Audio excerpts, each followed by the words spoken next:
Good evening. I hope you've had a nice Sunday and a nice weekend. I've just been watching a few videos today.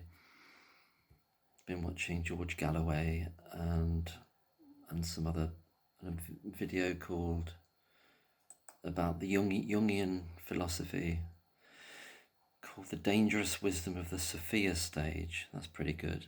I put it on posts if anyone wants to listen to that. Carl Jung philosophy. He's not as young as he used to be. I'm afraid to say. Sorry, it's daft way to start it. But I also watched.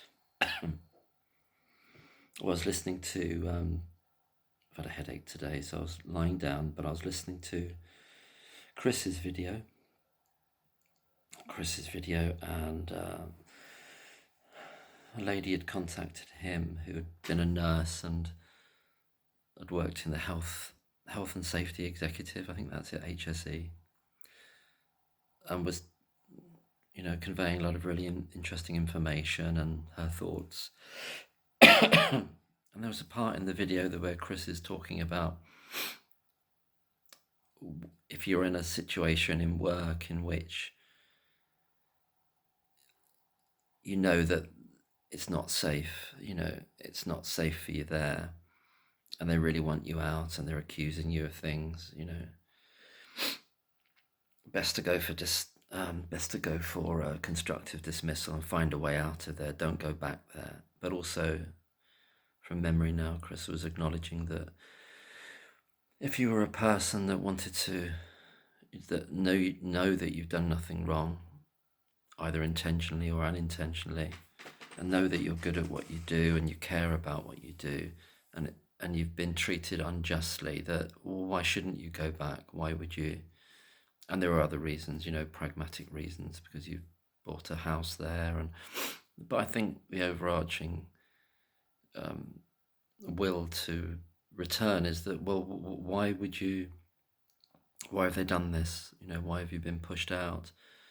It made me remember a few. So it's kind of a bit of a split between, well, had you known what they would have done next, or what they might do next, you would have gone. But when you're younger, especially, you don't always know what might be possible and what individuals and collectives of individuals, groups, what they might be capable of, and that they just wouldn't stop because you've resisted their aggression, and you've resisted their aggression, and you've shown them up, in a sense, publicly, and they've been made to apologize, and then they've really got it in for you then, because they're not learning a lesson by that, and that's the last thing they want to do, is learn a lesson by it.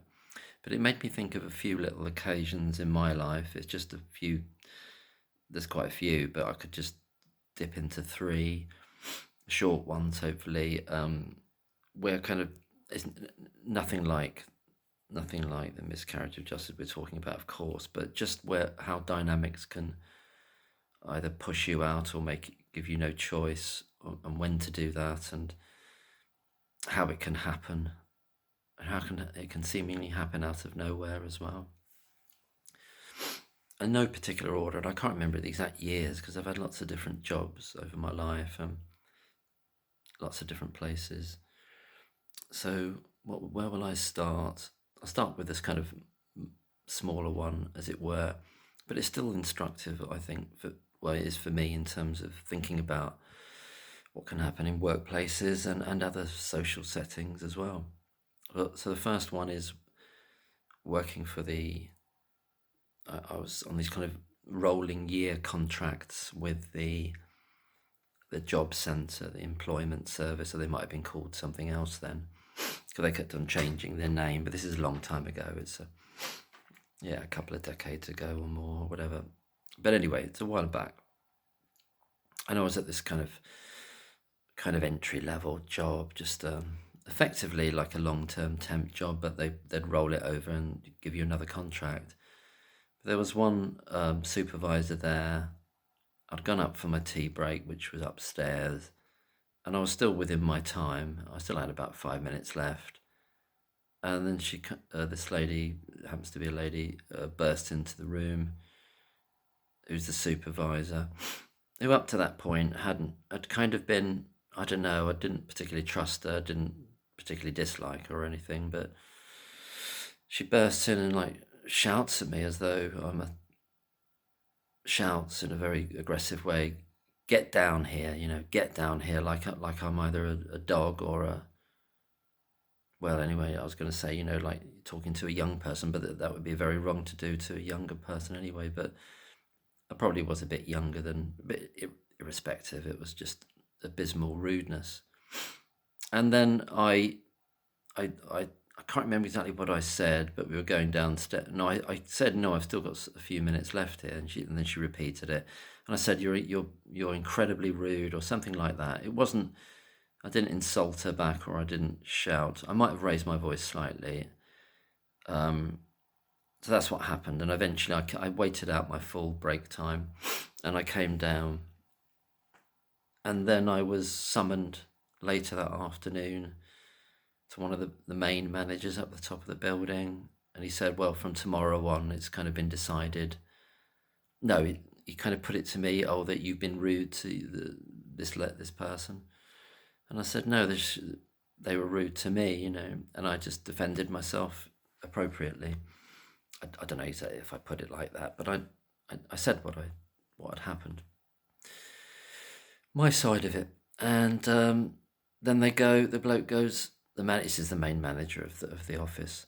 He goes, well, we've decided it's best for you to come up into a different department now, and that's what I did. And then I was coming to the end of that year's contract, and they didn't renew it, and other people I'd worked with were renewed, I think. Or it's a bit misty, really. I can't remember that exactly, but either way, I ended up not being there after. But it was just like I was just taken away from this job, which was a customer-facing job. Customer? People are unemployed, and before I'd got that job, I was one of those unemployed people coming in, and then I applied to work there in this particular office in another town. And I enjoyed the interaction with the people very much. And I think, I can't say what they thought of me, but I'd like to think that, they didn't find me bad to engage with or deal with at all, I don't think. And I was trying to think of ways to improve the service towards them, because that's the whole point of that. It's ostensibly the point of what that service is, but in actuality, it could well be something else. But that's another rabbit hole. But anyway, it's just so that's an example of where somebody that's deemed higher status in an organization is unprofessional, is rude, is aggressive. And if you defend yourself at a level, then the next level above them, or two levels above them, will never choose you over them, or never want to be impartial even. They'll always, you're the one to be moved, essentially. And I got put into this really dull job upstairs, but it was all pretty dull. But I did like the interacting and meeting and talking to people, and hopefully trying to encourage people, because I'd known what it was like on the other side of the desk, as it were. And so that's that one. I don't want this to go on too long, so I'll motor through the other ones. I'm not sure which one to choose next. Yeah, I'll leave. Yeah, I'll leave the last one till last. So the next one was just from memory now. There's probably other ones as well, but I'm just choosing 3. So the next one is I'm again doing this temporary job. It's through an agency this time, but I'm working for an electrical company on their kind of data, like an electrical private big electric supplier company in the same town. And we're working in a porter cabin, and we're kind of doing all this, I can't remember, it's all quite dull, but it's all this kind of data stuff to do with customers and building up these databases. And I've been there for a few weeks. and I'm sort of I kind of keep to myself a little bit, but I'm pleasant to people. And I got sort of in a very light way, sort of chatting to someone who was, again, someone sort of deemed higher up, as it were, a permanent member of staff, but kind of in a semi-managerial position.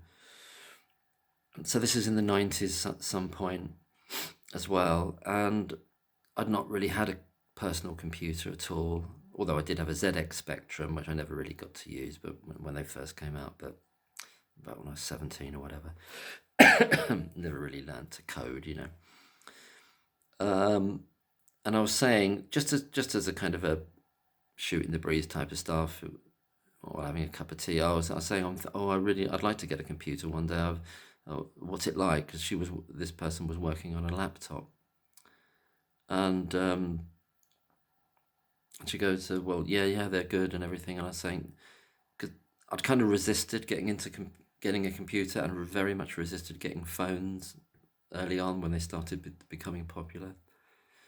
So that was that little conversation. And there's a point to this, is that probably a few days after that conversation, the porter cabin, which is on the site of this big company, is broken into. And I can't remember if they forced the lock, but they broke into it. That's another strange aspect, which I'll come to. Either way, a number of computers were stolen, and some other equipment was stolen, and things were rifled through, and whatever happened, you know, somebody had some form of breaking and entering, and theft. I mean, and I knew that. Well, I came to work, and that was all happening, and people were talking about, oh, there's been a theft overnight. And I carry on my workday as normal. The person I talked to about the computers, and I'd like to have one day, was there as well. And there were about 8 or 9 people in this long porter cabin thing. And then I just clock off as normal and go home. And then about 6 o'clock in the evening, the police are at the door. The police are at the door saying that someone that I work with, or a number of people, have said that they suspect that you're behind this theft and breaking and entering, because you had a key because you came in early. But that's where I can't remember whether the door was forced or somebody got in with a key, or I can't remember that. Yeah, I did have a key, and about 5 other people had a key as well. I wasn't always the first there anyway, but it was just for some reason they gave me a key. And the police were there. He didn't have a search warrant, but I let him in. If I could go back in time, I would not have let him in. He explained that people had said, oh, you were talking to people about you wanting a computer. You were wanting a computer. So it's just like an off-the-cuff conversation. And they run with it. And they basically they fingered me for this crime. So the policeman comes in, and he looks around in my home, and he doesn't find anything. He's up in my bedroom at one point, and I got this kind of old pickaxe handle by the door. And he's looking at it kind of suspiciously, and he said, what's that doing there? And I said, I don't know why I said this, but this is what I said. I said, it's just there. And that kind of nonpluses him in some way. It nonpluses him in some way, and he freezes for a bit, and then he doesn't say anything else. He leaves. Obviously, you can see nothing's happened. Well, he can see that he hasn't got any evidence from this visit, which I shouldn't have let him in anyway, but I did. I was in a bit of a state of shock, because it was all thinking, well, this means that they've kind of accused me effectively in a group way. And the next day I'm due to go to work again at this place. I've got this kind of entry card to go through the main doors of the building, and I try to put that in, and it doesn't work. It doesn't work. It's refused. I think the security guard on the guy, and it says he's not sure about why that is. So they've kind of stopped me. They've knocked off my card, made it inoperable. but he doesn't know that. So he kind of lets me through. So I go towards his porter cabin, and I'm really upset. So I mean, perhaps I should. Well, I suppose if I hadn't have turned up to work, it might look even worse, if you see what I mean. But I'm upset. I'm not sure what I'm going to face. I don't know what I'm going to face. When I get there, when I get there, I go into this porter cabin, and they're all like completely silent. Nobody's looking at me. Nobody's staring at me. But then one person, they seemingly have elected them, who comes to me and says, well, you're not meant to be here anymore. We've decided you're not going to be here anymore. Before that, they'd been very happy with what I was doing. There's nothing, nothing they'd said was wrong. I wasn't late. I wasn't missing any days. And they said, can we have your card? That entry card, even though it's not operable. And I think I put it on the desk. I just couldn't believe. And I looked around and I saw the person I had the conversation with about the computer, saying, oh, I'd like a computer one day because they seem useful. She wouldn't look at me. Nobody would look at me apart from this one person. I don't say anything to them. I don't know what, if it had been now, I might have said something, but I don't know what I would have said. But I leave the porter cabin, go down these steps, and this person who'd spoken to me to get the car back goes, just a minute, please. He said, she says to me, she's another manager one, she goes, you've been working on all this data. Can you tell us what password you used for all this? And like a fool, I told them. But I told them through like gritted teeth. So even after that, they've kind of falsely accused me. I've got to go. And then they're still wanting me to help them, as it were. And I told them through gritted teeth, but I shouldn't have told them at all. I was a lot younger then. I wouldn't do it now. So then I just leave, and I thought, geez, look at that. I get in touch with a couple of solicitors and talk about, ask them about, what's the word, not slander, defamation of character. And they just said, it's not going to be worth it. You've got to be able to prove long-term harm, or that you've got a status that, and I was, again, kind of a entry level type of thing, So that's another example. You're deemed low status. You're deemed completely. You can be terribly treated, and the group setting, the group dynamic, has no shame, has no honor, They don't want to apologize to you. They double down. They double down on what they've done, and then you've got to go, even though it's them that have treated you badly. So that's another example. So the third example now, this is going on a bit longer than I thought. I'll get to it. Third example is a care job with MenCap, big organisation, MenCap. I'm not sure if they're still called that. I think they might be. But anyway, that's another care. So it's a care job. I'm still in training. I'm still in the period of being trained.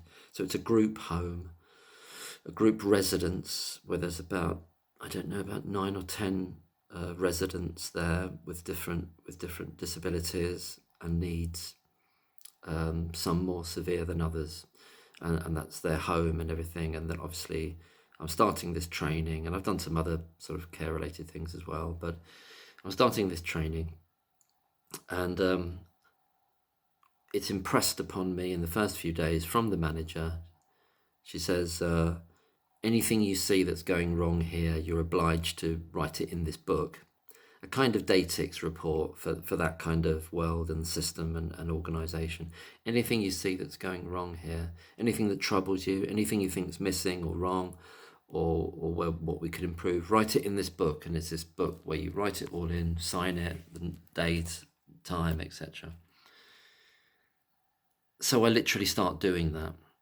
And so just 3 examples of things I put in there are, one person who's sort of showing me the ropes, as it were, has been there for some time, is doing these medications in the evening, and multiple people have these medications on their chart, but the person who's doing it is going around to the different rooms with a single glass of water, with a single amount of water in it, and a range of pills on a little tray, and getting each individual person to drink out of the same glass of water that the previous person had to have their tablet. And I just thought that's wrong. That's absolutely wrong. So I put that in the book, and I express something to the person, and I actually go downstairs and get another glass. But it's obviously a common practice. It's almost as though they don't like me doing that, but because I'm bringing it up in the moment, they allow it. But I think it's got to go in the book because I don't want it to be carrying on like that. Then we do these. There's a group shopping for quite a number of people, so including staff. These meals, residents and staff, so like 14 people. They're not buying enough food, so let's say they're doing chicken. They're only buying, so there's like two short, one too short of this. Other food things are short. There's quite a shortage of pans that you really need. There's just not enough because you're cooking for quite a lot of people, and there's shortages and you know, each individual person comes with a lot of funding in these places, a lot of funding. So that's something to remember as well. Each of the residents I'm talking about. So I put that in the book as well and itemize what it is, what's missing, and that's a problem. And there were another number of other things I put in there as well. And some of the other care workers there who'd been there a long time used to turn up there, just open a book and sit reading and just doing that, seeming to do nothing at all, until they might have to do something like medication, but they just kind of switch off and just sit there reading. And I put that in the book as well because I thought that was wrong, because they're meant to be interacting with residents and be available to interact as well. And they're not just meant to be just there sitting reading all the time. So I get then called. It obviously that's building up. So I'm realizing there's problems here, and there's one of the residents, and people have got different levels of need and different levels of communication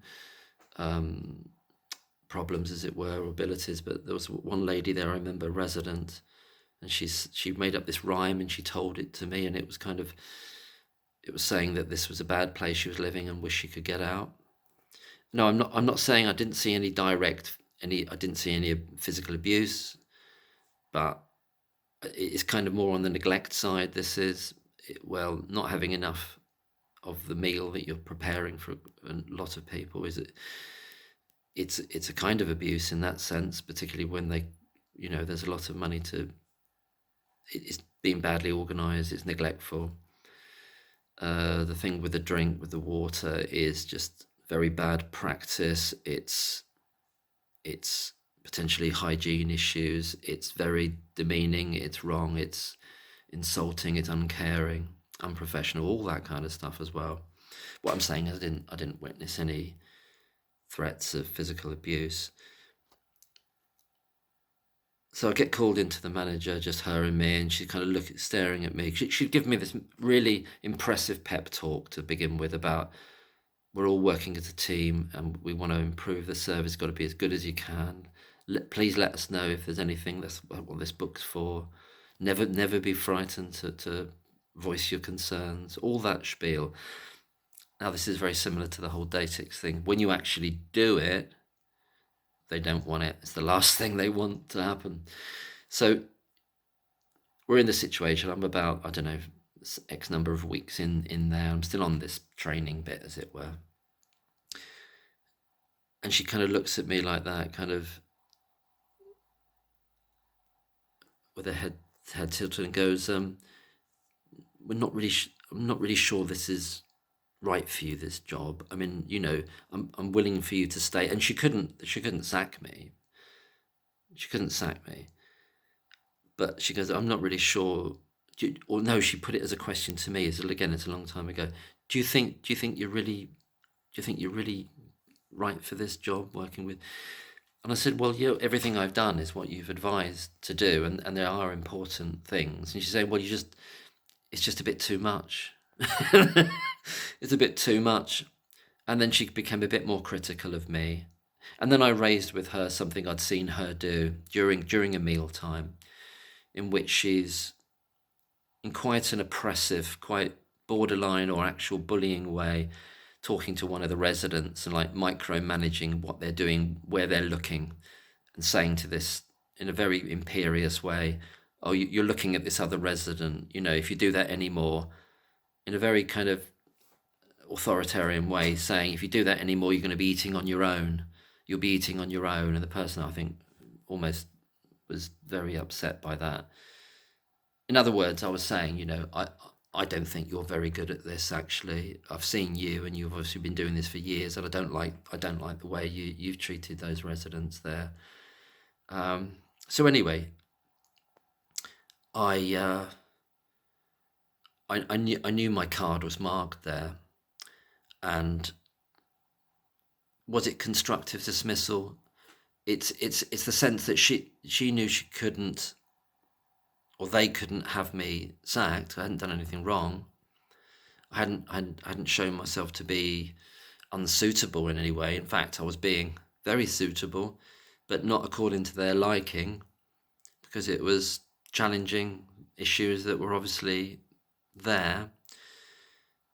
But I just knew it wouldn't be workable. And this goes back to what Chris was saying in the situation, is that once and obviously the situation he's talking about is much, much, much, much, much, much more severe. But I knew at that time I couldn't work there, and I wouldn't be supported. And if something did go wrong, and I'm already in there as a kind of and I'm already seen as a problem, even before I finished the training, I'm seen as a problem. If something did go wrong, they would probably, if there was going to be a target, I might be that target. So I thought, it's not a safe place. It's the idea. Very, very strong red flag. Well, super strong. They're telling you they don't think you're right for it, without any substance behind it. In other words, they want you out. She wanted me out. They wanted me out, and I left, and that caused a bit of a problem, because I'd left under my own steam, and then it was a bit difficult until I got another job, which I did get another job. So that's my three little tales. I hope it wasn't too dull to listen to. But so just to recap on that last one, it's again a situation of low status v high status. You're not doing anything wrong, but they want you out. You haven't done anything wrong, but they're trying to get you out. So these things are endemic, and I have no doubt that many people, if anyone listens to this, that many people would have had similar experiences, perhaps different in nature, different in dynamics, but quite a lot of similarities of overlap in job situations. But it also could apply in social dynamics in other groups, even like things you're supposed to be enjoying or whatever. Certainly in educational scenarios. I've seen a few of those as well. But yeah, so those are my three little anecdotes, as it were. Thanks very much for listening. Have a great week ahead, and take care. Bye-bye.